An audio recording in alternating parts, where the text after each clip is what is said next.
Donc, j'espère que vous allez bien.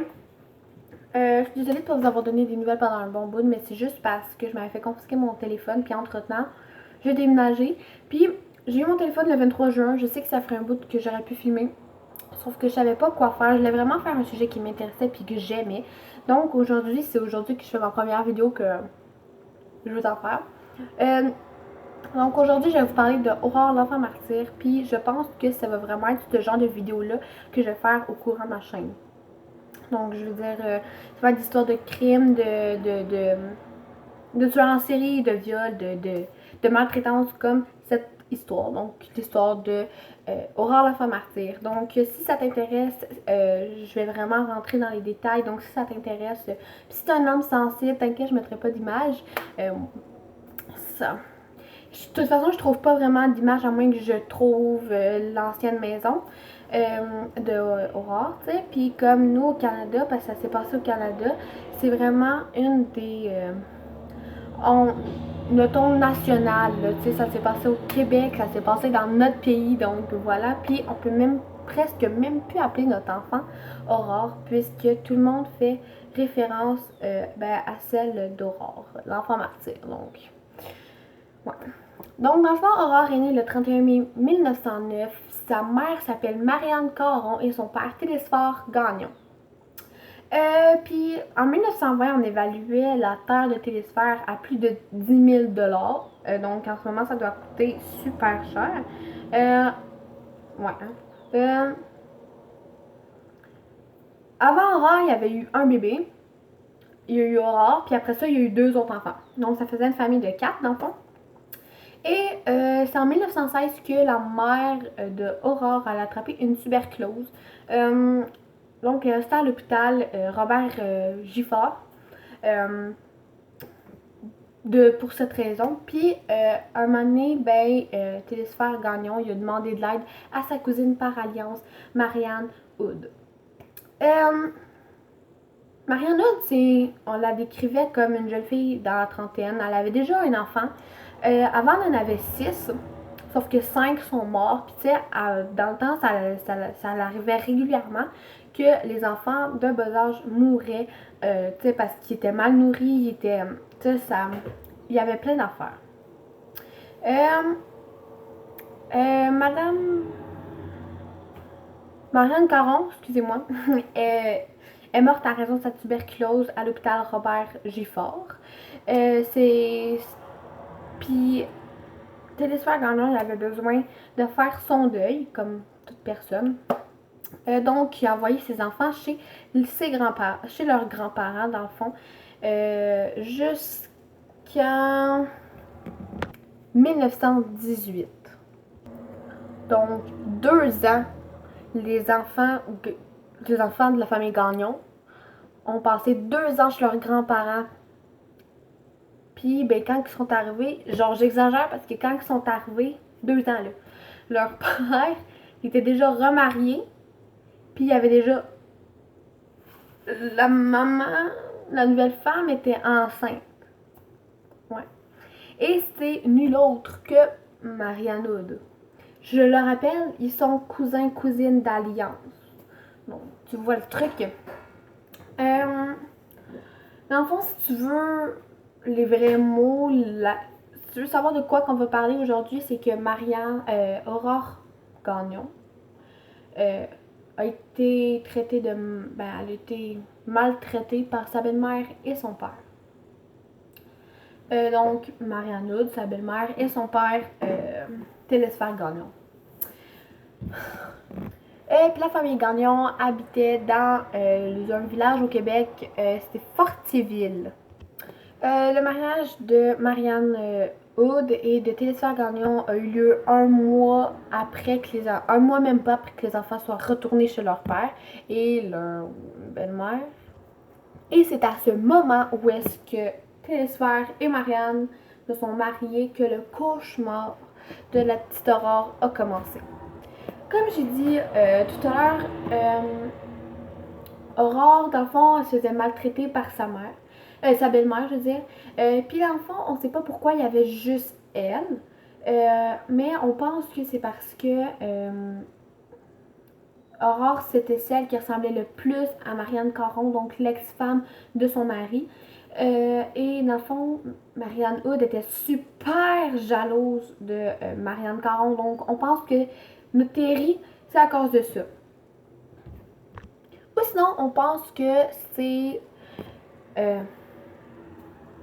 parce que dans le fond, Marianne Hood, elle voulait que ses nouveaux enfants l'appellent maman, mais Aurore, c'était la seule à ne pas vouloir l'appeler maman. Donc, on pense que c'est à cause de ça aussi. Il y a eu une certaine semaine dans les années 1900 que la nièce de Télésphère venait passer un petit séjour de une semaine chez la famille. Puis, elle a assisté à des scènes assez violentes, donc des fessées, des coups de ceinture, etc. Puis, la nièce, l'enfant s'appelait Marguerite.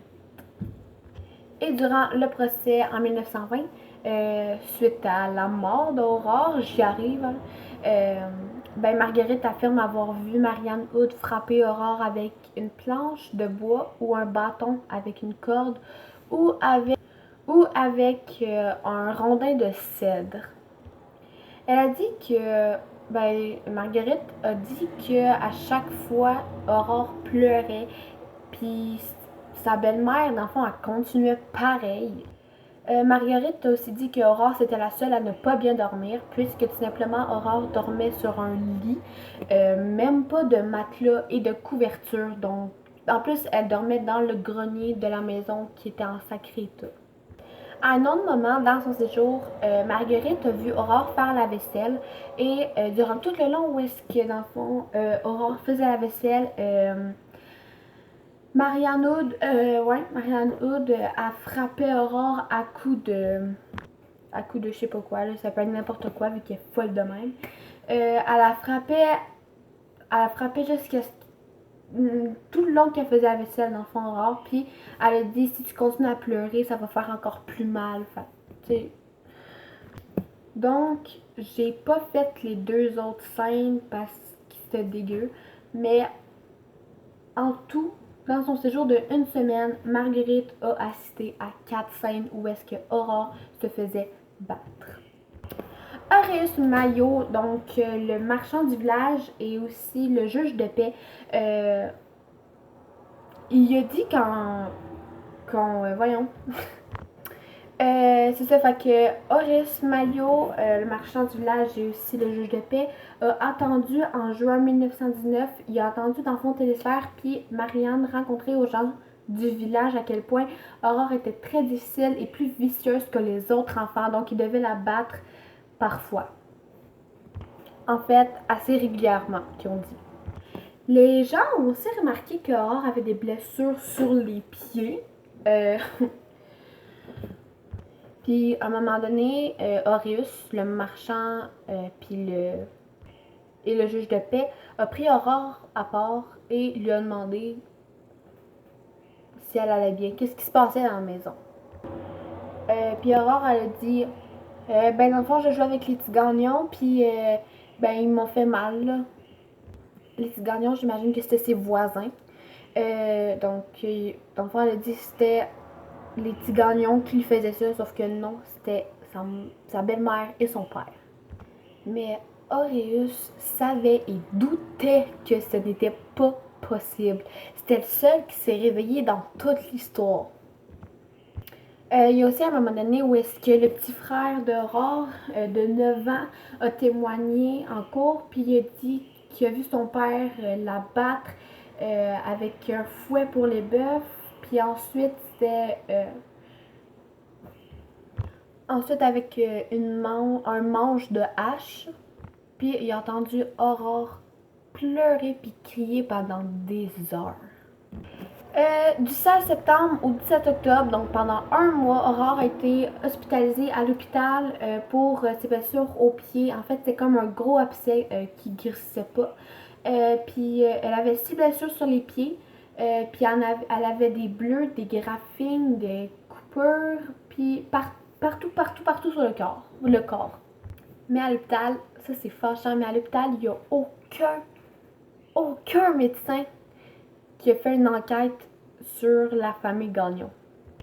Tu sais, tout aurait pu se régler là, tu sais, à ce moment-là, sauf que non, eux, ils n'ont rien fait. Tu sais, l'enfant, elle a des marques partout, puis un immense en arrière de la tête, puis vous faites rien.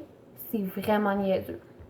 Au mois d'octobre, Aurore, elle a commencé à beaucoup s'absenter à l'école, puis aucun prof se demandait, genre, pourquoi Aurore avait pu, il posait pas de questions.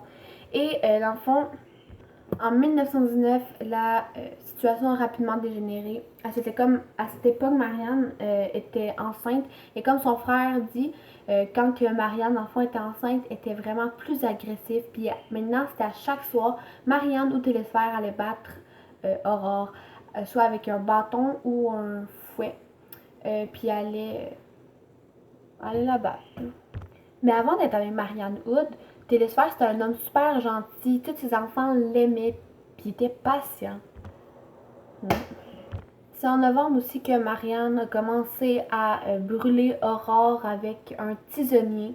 Puis elle la brûlait partout, sauf sur le visage. Puis ça l'arrivait à plusieurs reprises qu'elle la brûlait. C'était pas une fois par semaine. Là.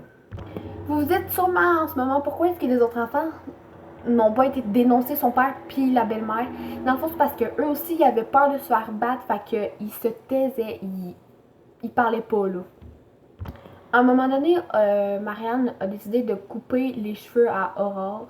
Tout simplement parce que, tu sais, quand elle la prenait par la tête, ben, elle tirait ses cheveux comme ça, fait que veut pas, il y a plein de cheveux qui s'enlevaient, fait qu'elle dit, ben, tu sais, ça va pas paraître tant que ça si j'y rase la tête. Fait que c'est ce qu'elle a fait.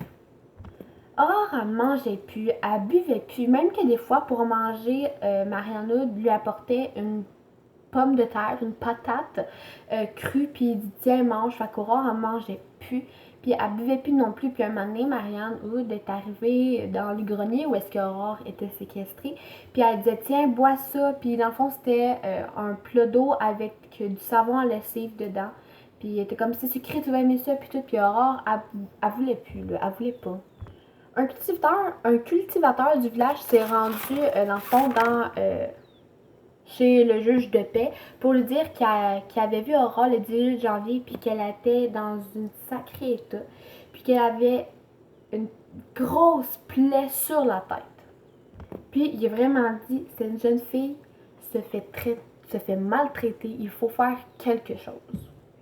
La même journée, Aureus procède des informations en tout cas, attendez. La même journée, Aureus, quand il a su ça, ben, il s'est informé des procédures légales quand un enfant se fait maltraiter. Puis tout de suite après, il est allé voir le curé du village pour lui dire qu'il fallait faire quelque chose. Puis pendant que tout était en procédure de dénonciation, le 12 février, une madame va voir comment allait Aurore. Puis la petite Aurore était maintenant inconsciente. La madame a tout de suite appelé le curé du village. Il a dit je vais même pas appeler un médecin parce que cet enfant est en train de mourir. Et Aurore Gagnon, une jeune fille qui a rien demandé, qui a jamais rien fait, est malheureusement décédée le 12 février 1919, à seulement 10 ans. Les funérailles ont eu lieu le 14 février 1919, puis tout de suite après les funérailles, ils sont sortis de l'église et Télésphère et Marianne Hood se sont fait arrêter pour maltraitance envers mineurs. Mais c'est vraiment le 16 février, Marianne Hood et Télésphère se sont fait accuser d'accusation, d'accusation d'homicide. Mais Marianne Hood a essayé de plaider non coupable pour... dans le fond, elle a mis le meurtre d'Aurore sur le dos de la folie. Mais ça n'a pas marché. Elle a quand même été mise en prison. Puis vu elle avait un cancer, puis qu'elle était en phase terminale, dans le fond, en 1935... en 1935, elle a été libérée et une an après, dans le fond, elle est décédée de son cancer. Puis Télésphère, lui, a été libéré en 1925. Donc voilà, c'est tout pour l'histoire de la petite Aurore. J'espère que vous avez aimé ça. Si oui, likez, partagez. Bye!